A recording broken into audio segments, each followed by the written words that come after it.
Bienvenue sur www.botestv.com avec votre émission Botes Info.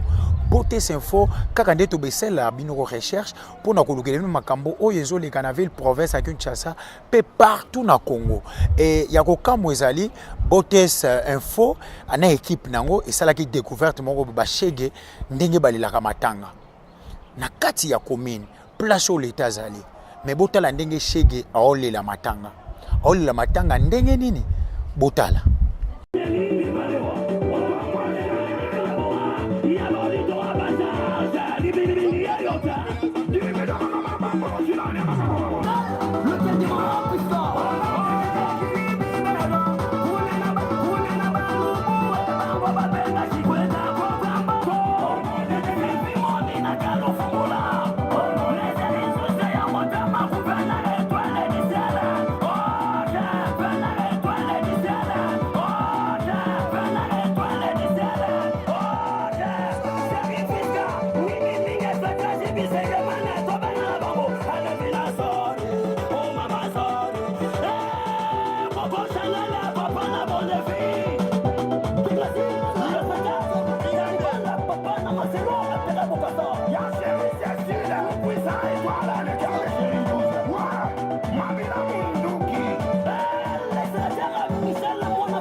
Bouti kolanda bino moko shege aolela matanga aomela bangi azomela masanga azobina bana na kala matanga ezalaki banzembo ya nzambe mais moni bino moko ba shege ndenge baolela botali pe place nini bazolelela. On se pose la question, qu'est-ce qui se passe au Congo? C'est la fin de la RDC ou le début de la fin? Donc ça vous m'a passé Botes Info et ça on a pour nous relaxer bino makamba bongo. Et ça la bino peut passer maman Florence Bando bato kozwa wankate bangwana na bipe oncle koko leti lumbu na Philadelphia makambo pe massive elinga osala yangwana eza passi donc esalingana mawana passi mais bango bomoni ba okata makino pe ba danse nini. En tout cas je pense que bo sepeli Botali occupé mawa mais biso to ça pour nous relaxer bino et puis ça joue on est là juste pour vous faire découvrir des choses qui se passent à Kinshasa et partout na Congo.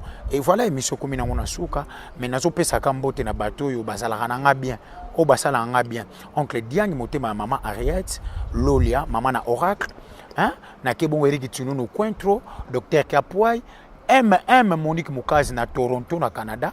donc docteur qui a poa ina Canada na Regina et na kepe kopesa mbote bongo na mama Denise na kepe kopesa mbote bongo mbote spécial et pas ya tante na ngai na kati ya Belgique mama Teresa Toko ma vis donc yo yebi ma professeur yebi donc tout ça pena kitoko awa na kepe so pesa mbote na docteur Jimmy na kati ya Belgique et na pesi pe mbote na bino nyonso tu bolanda biso président Edi Disweme Bangudi motema ya mama Élysée Disweme Mpilu ya bino pe yango na bino tu papi bata les Playboy de Paris, Papi Mokonde, Papi Bata na Chicago, Gustave Ndiama, Metosa Seke, les boulons na Paris, Lorenzo Kibanda.